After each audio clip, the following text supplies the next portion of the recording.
Olá, bem-vindos a mais uma exploração aqui no The Deep Dive. Hoje temos em mãos um material que, olha, promete ser um mapa estratégico para quem está na luta dos concursos fiscais. É uma análise detalhada, tipo um raio-x mesmo da disciplina de auditoria. Isso aí. E o foco é bem específico, bancas, FGV e CESP. A fonte dessa análise é um estudo bem robusto de 157 questões aplicadas entre 2021 e 2025. Um volume bom, né? Dá uma visão clara. Exato. E a nossa missão aqui não é só listar o que mais cai, sabe? É tentar decifrar o que essas bancas realmente valorizam, onde elas apertam mais o candidato. Entender a lógica delas. Justamente. E como usar essa informação para direcionar os estudos de um jeito mais, eficiente. Buscar aquele atalho mais inteligente, né? Preparados para esse mergulho? Com certeza. E olha, o ponto de partida que essa análise traz é bem direto, viu? Para se dar bem em auditoria fiscal nessas provas, tem que dominar as normas técnicas. Isso é básico. Certo. Mas não é um domínio qualquer, genérico. A análise aponta especificamente para as normas que tratam do relatório do auditor independente. Aquele documento final, né? Exato, produto final. E também as normas sobre evidência de auditoria, que é a matéria-prima que sustenta esse relatório. Ok, relatório e evidência. Isso. E além disso, outros dois temas aparecem com muita força. A questão dos riscos de fraude, como lidar com isso, e a manutenção, total da independência profissional. Ah, independência-chave. Fundamental. São os pilares, de fato, que garantem a credibilidade de todo o processo de auditoria. Ah, então temos esses pilares bem claros. Mas como que isso se reflete no peso das questões?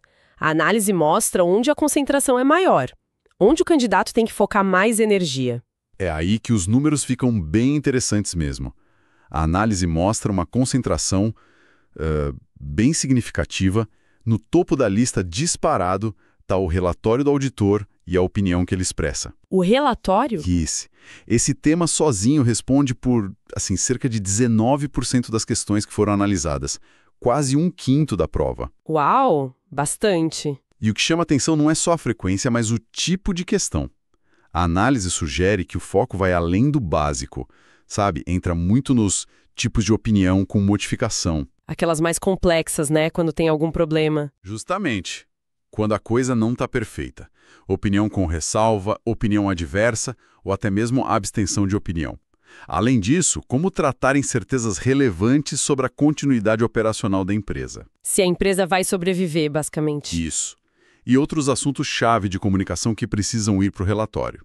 Isso mostra que as bancas testam o julgamento do auditor em situações mais, delicadas. Entendi. E quais as normas principais para esse tópico? As normas centrais aí são a NBCTA 700, que é a do relatório padrão, né?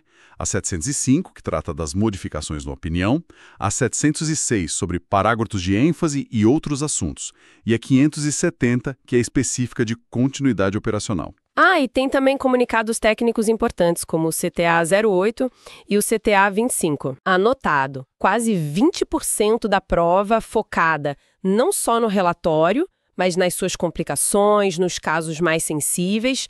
E qual outro tema que está ali brigando por essa liderança em incidência? Olha, tecnicamente empatado, com cerca de 18% das questões, vem a evidência de auditoria e os procedimentos para conseguir essa evidência. Ah, a matéria-prima que você falou. Exatamente. Aqui, o ponto central é avaliar se a evidência que o auditor coleta é suficiente, ou seja, tem quantidade bastante, e se ela é adequada, quer dizer, é do tipo certo, é confiável, é relevante para aquilo que se quer provar. Suficiência e adequação. Conceitos-chave. Fundamentais. As bancas cobram muito o entendimento dos vários tipos de procedimentos que o auditor usa para buscar essa evidência. Coisas como indagação, que é perguntar, né? Recálculo, refazer as contas, reexecução, que é refazer processos da empresa. Testar na prática. Isso. E a amostragem em auditoria, que é aquela técnica de testar só uma parte para poder concluir sobre o todo. Sempre um tema quente, a amostragem. Pois é.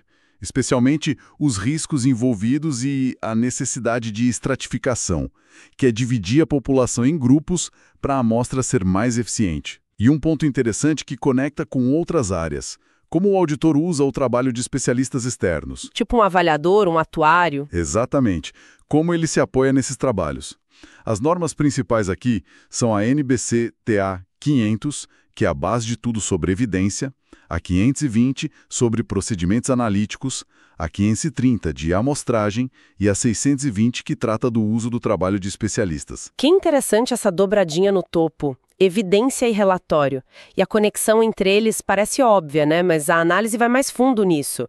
Como a qualidade da evidência impacta diretamente naquelas opiniões mais complexas que você mencionou antes. Exato, a conexão é total. A análise não só mostra que esses dois temas somados dão quase 40% das questões. Quase metade da prova. Pois é.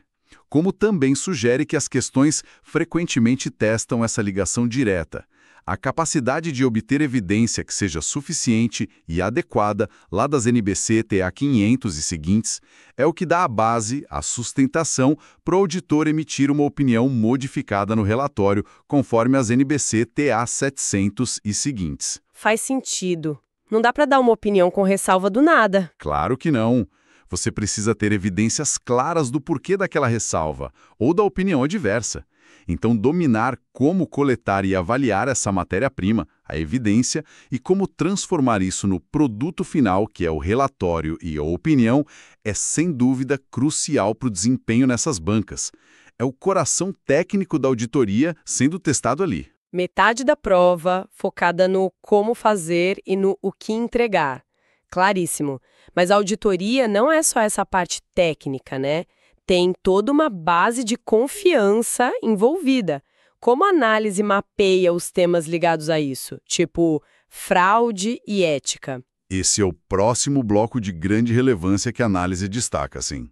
Primeiro, a gente tem fraude e erro, que responde por cerca de 13% das questões. Fraude e erro. Qual a diferença-chave aí para as bancas? O ponto crucial é a intenção. Fraude é intencional. É um ato deliberado para enganar. Erro não. Erro é não intencional. É um deslize, uma omissão sem querer.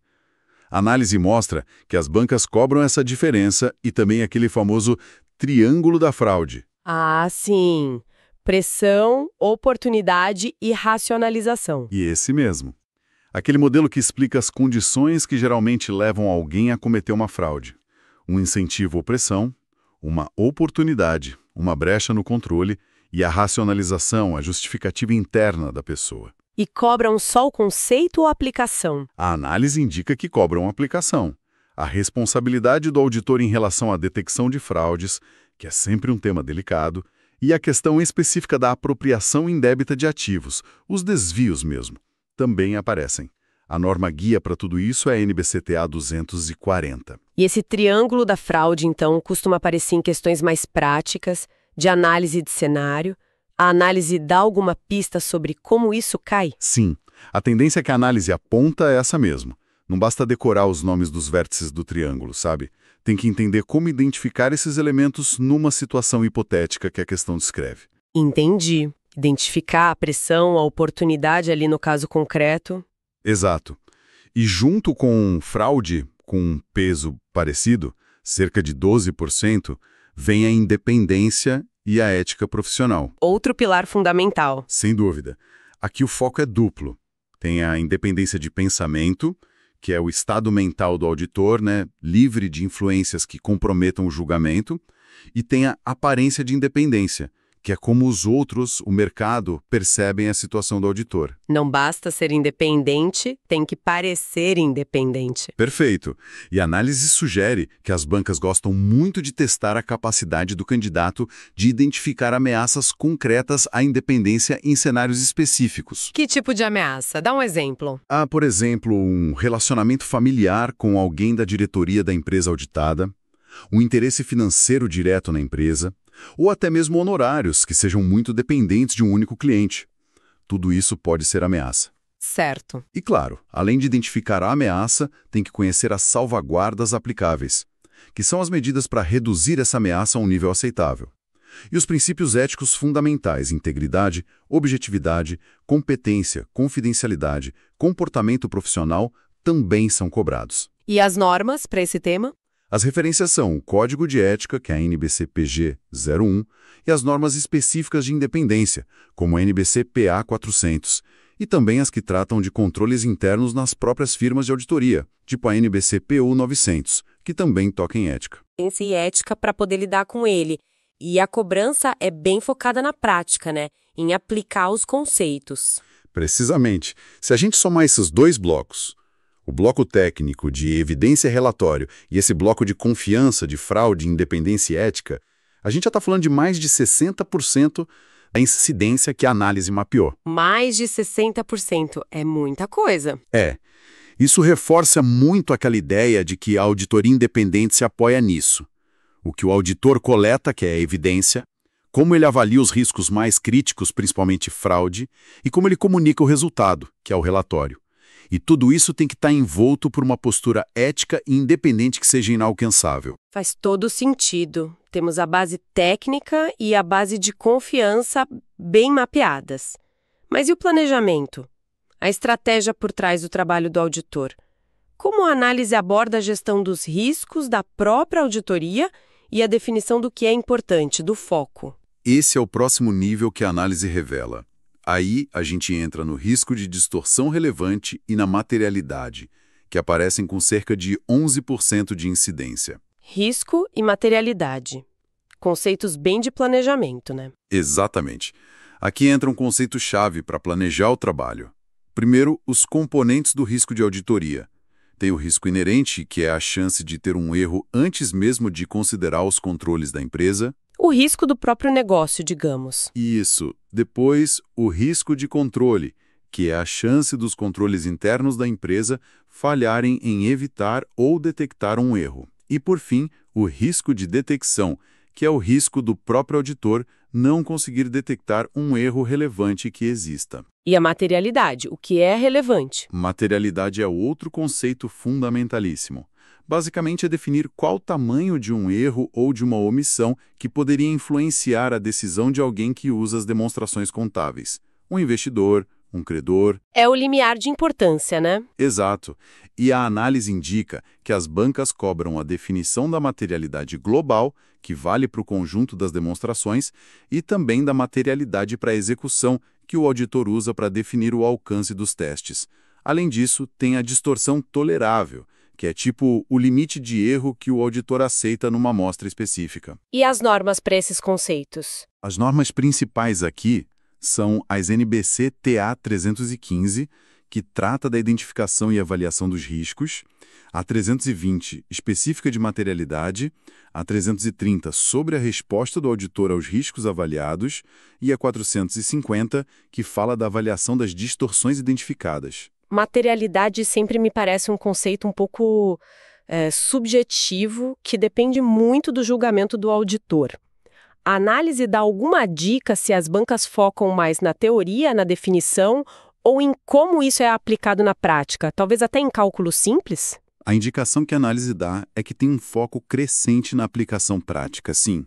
Entender como a materialidade direciona o esforço da auditoria, onde eu vou testar mais, onde eu posso testar menos, parece ser mais valorizado do que só decorar a definição. É mais sobre o raciocínio. Entendi. Direcionar o trabalho. Isso.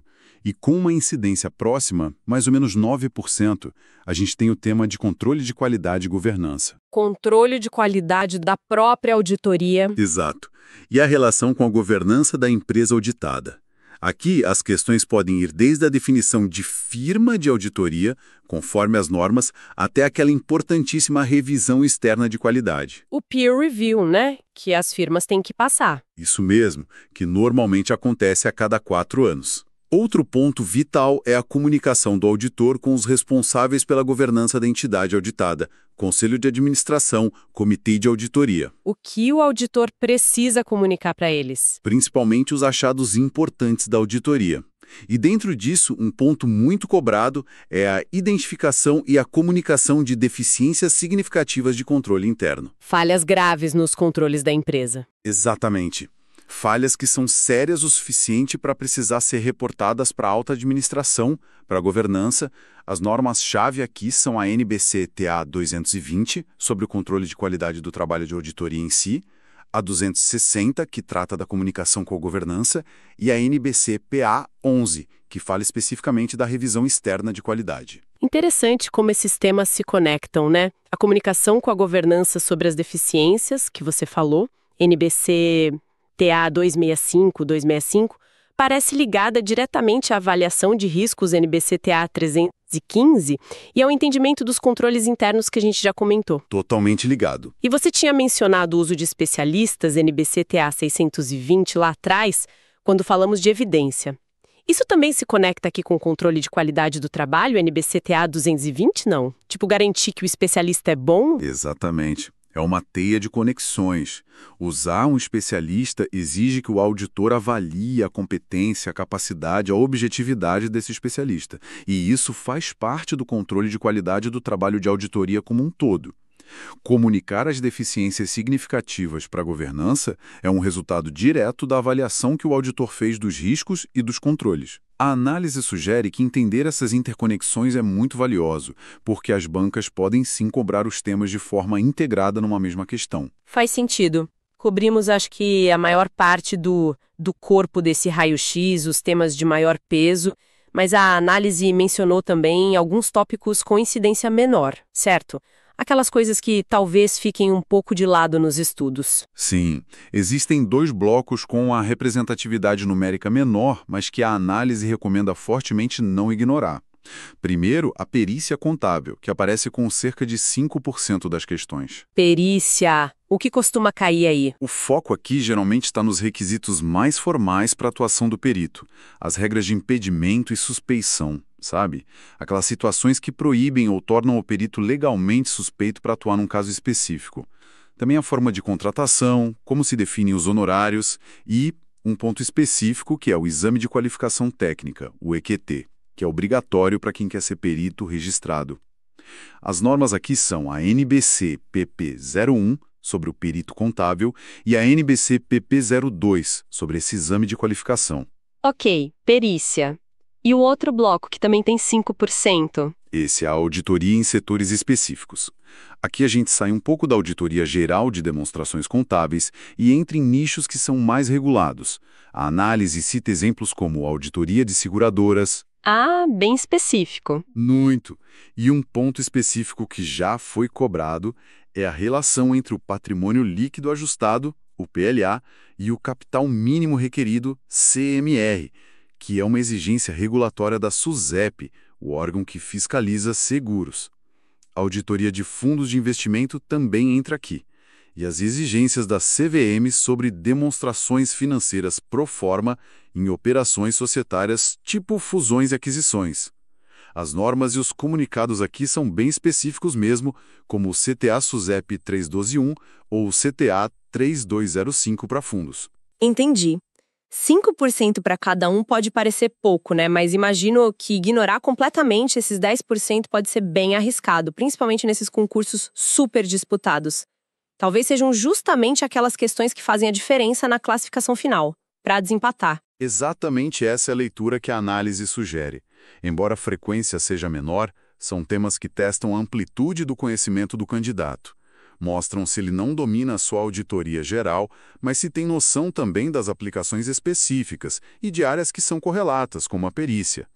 1 ou 2 questões desses temas podem sim fazer toda a diferença. E outra, a perícia, por exemplo, usa técnicas que muitas vezes se parecem com as da auditoria. Então existe até uma sinergia conceitual aí. Perfeito. Então, se a gente fosse resumir a mensagem principal desse raio-x, o mapa estratégico que ele está oferecendo para quem estuda, como ficaria essa síntese? Eu diria que o mapa tem alguns pontos cardeais bem claros. Primeiro, uma concentração máxima no núcleo técnico e de risco principal. Relatório opinião, evidência e fraude e erro. Esses 3 juntos, como a gente viu, respondem por quase metade das questões mapeadas.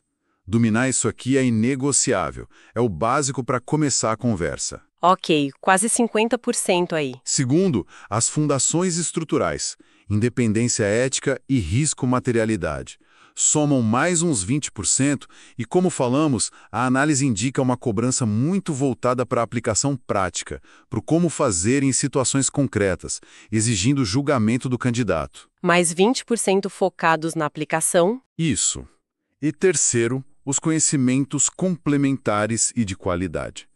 Tem que conhecer as normas específicas de controle de qualidade, como a revisão externa, lá na NBC PA11, as normas de perícia, NBC PP, e pontos técnicos importantes, como saber o que é uma deficiência significativa, NBC TA 265, e qual a responsabilidade ao usar especialistas, NBC TA 620. Esses pontos se conectam com os temas maiores. Excelente síntese. Fica muito claro que não é só decorar a norma, né? É entender a lógica por trás, a aplicação prática e, talvez o mais importante, a interconexão entre os temas. A evidência que sustenta a opinião, a independência que valida o processo todo, o risco que direciona o foco do trabalho. Que gaste mais energia nessas áreas de maior incidência e entenda bem os normativos por trás delas, as NBCs, TAs, PAs, PGs, PPs e os CTAs que a gente mencionou, é fundamental. Mas sem nunca esquecer que está tudo interligado. Entender essa conexão como avaliação de risco e materialidade, lá das TAs 315 e 320, define a extensão dos procedimentos para buscar evidência nas TAs 500, que por sua vez vão impactar a opinião final, nas TA 700, e tudo isso debaixo do guarda-chuva da ética PG01 e da independência PA 400. É isso que realmente diferencia o candidato que está bem preparado. Esperamos que essa nossa exploração detalhada da análise ajude mesmo a trazer essa clareza. E mais importante, a direcionar a energia de estudo de forma inteligente. É sobre focar no que realmente importa para essas bancas específicas, FGV e CESP. E, para finalizar, eu gostaria de deixar uma provocação, sabe? Um pensamento para a gente ir um pouco além do conteúdo imediato das provas. A análise mostrou como é importante identificar riscos de fraude, NBCTA 240, e avaliar a continuidade operacional das empresas NBCTA 570. Pensando nisso, como será que a complexidade crescente dos negócios hoje em dia, somada ao uso cada vez mais intenso de novas tecnologias, a gente ouve falar de inteligência artificial analisando volumes gigantescos de dados, blockchain garantindo rastreabilidade, automação de processos. A tecnologia mudando tudo. Pois é. Como será que isso tudo pode estar mudando a própria natureza das evidências que os auditores precisam buscar? Será que a evidência digital tem o mesmo peso? E como essas novas ferramentas podem transformar a forma como eles avaliam justamente esses riscos específicos de fraude e de continuidade operacional no futuro bem próximo? Fica aí a reflexão sobre como a prática da auditoria está sempre precisando evoluir para acompanhar o mundo. Uma reflexão muito pertinente para a gente encerrar. A tecnologia certamente está redesenhando muitas profissões. E a auditoria, claro, não ficaria de fora. Agradecemos imensamente a companhia de todos nesta análise aprofundada. Até a nossa próxima exploração.